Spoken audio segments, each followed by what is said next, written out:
Hello बाबा। जनान ने बहुत बड़ी गलती की है। इतनी बड़ी गलती के माफ नहीं कर सकता मैं उसे कभी। उनका बच्चा तो खैरियत से है ना?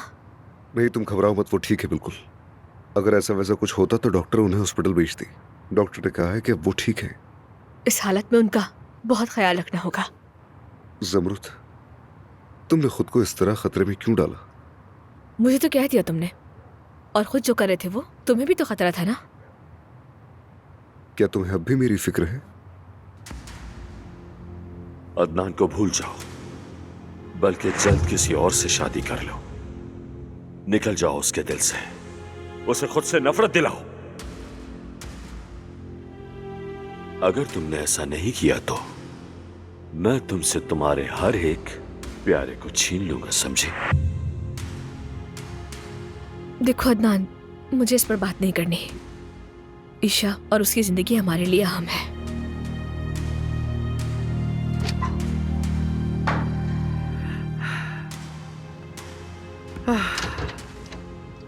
दादी जान, कोई मसला तो नहीं?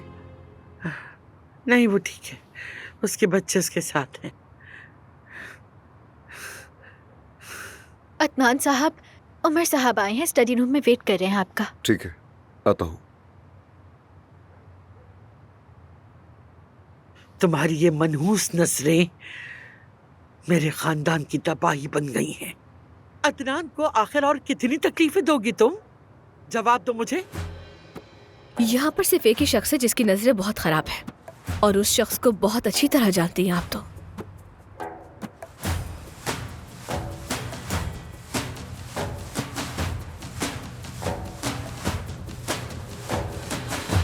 महविश में ईशा के लिए एक टीचर से मिलना चाहती हूँ, उसे अकेला ना छोड़ना, समझ गई तुम? ठीक है, वो डरी हुई है, अकेली नहीं रह सकती वो। ठीक है दानिया साहिबा।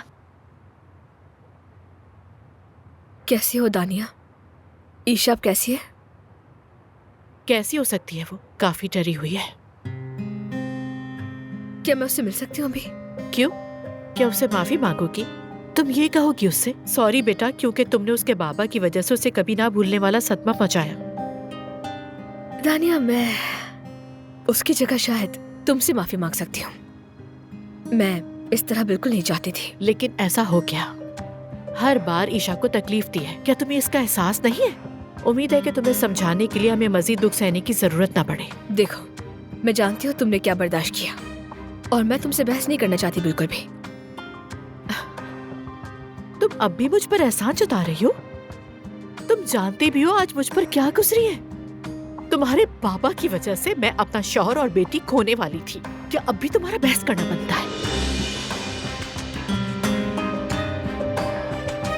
ऐसी बातें करते हुए बेशर्म आनी चाहिए तुम्हें।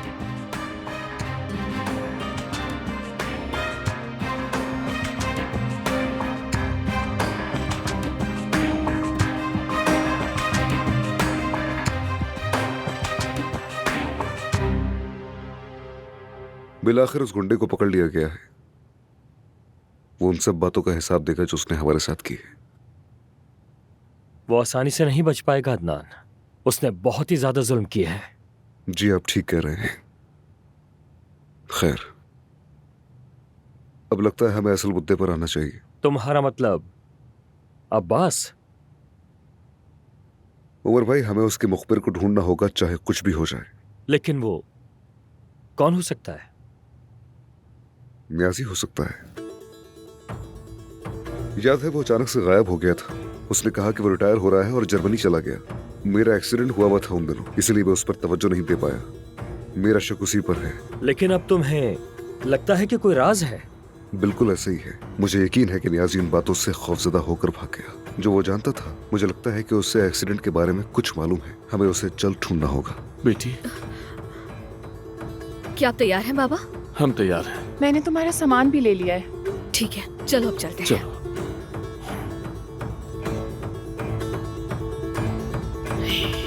आज एक बात तो बहुत अच्छी तरह समझ आ गई, इंसान चाहे कुछ और हो ना हो, मजबूत होना चाहिए।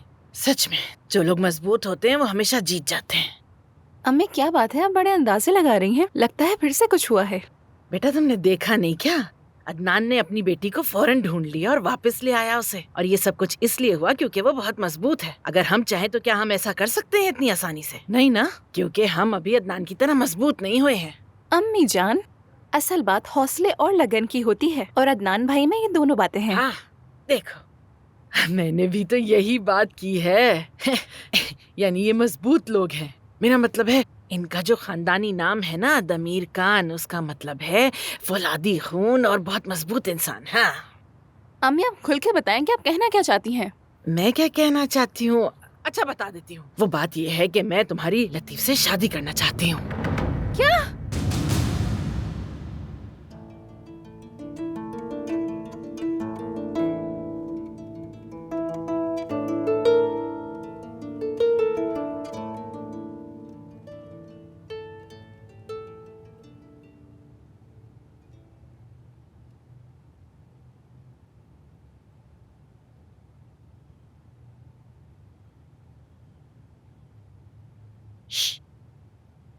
ये बताओ क्या चल रहा है, कोई मसला है क्या?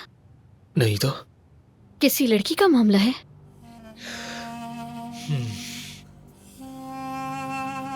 जमरत आपा की बहन मलिहा। वाकई में? आपा मुझे वो बहुत पसंद है। अम्मी को भी पता है लेकिन फुरासी नहीं। उनकी बात मत सुनो। ये लोग समझते हैं सब जानते हैं, मगर इनकी जिंदगी देखो कितनी खराब जिंदगी है। क्या वाकई आपा? हाँ, अगर वो भी तुम्हें पसंद करती है तो फिर सब ठीक है, कोई तुम्हें नहीं रोक सकता। मुझे लगता तो है मैं उसे पसंद हूँ।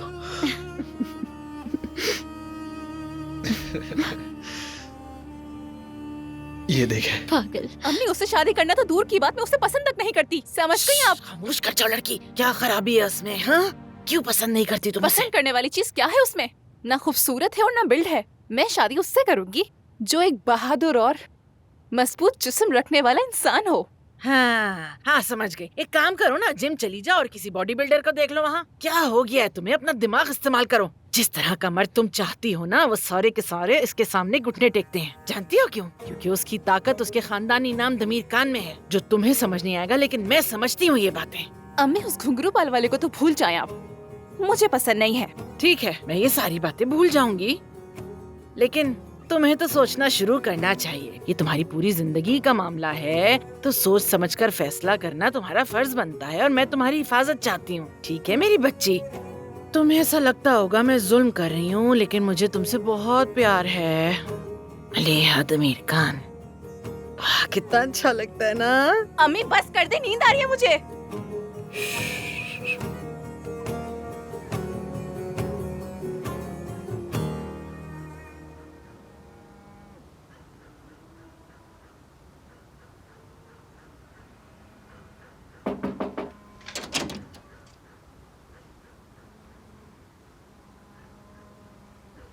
रात के इस पहर तुम यहाँ क्या कर रहे हो?